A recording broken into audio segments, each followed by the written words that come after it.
Благословен нашия Бог, всякога, сега и винаги, во веки веков. Амин.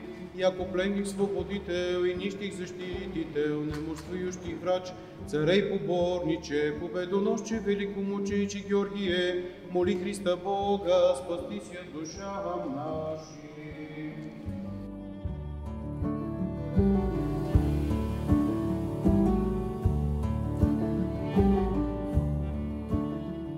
Радвай се, благодатна Богородице Дево, защото Тебе изгря слънцето на правда, Христос Бог наш, който просвещава намиращ се в рак. Весели си ти, старче праведник, който си прегърнал освободителя на нашите души. Даряваш нам весели. Изгони от него всеки лош и нечист дух, който е скрит и се загнезди в сърцето му.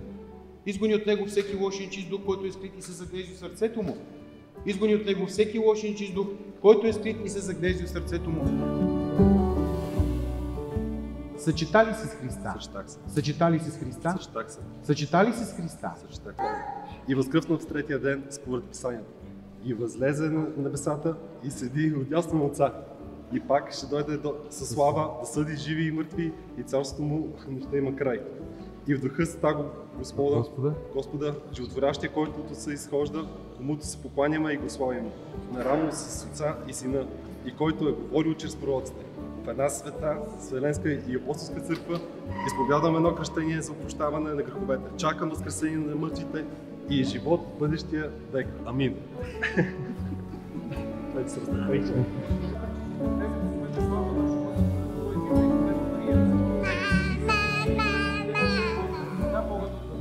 Сам ти, човеколюбиви и царю, и сега дойди честизната светия Твой дух и освети тая вода.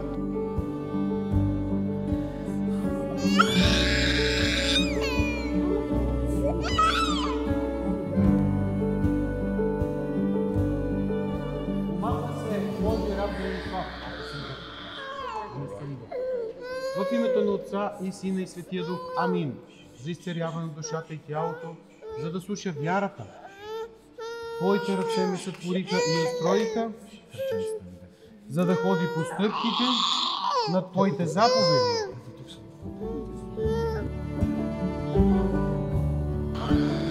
Кръщава се Божи раб Янислав в името на Отца.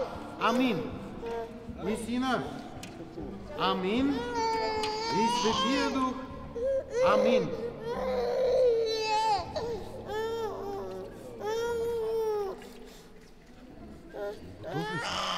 Чакай сега.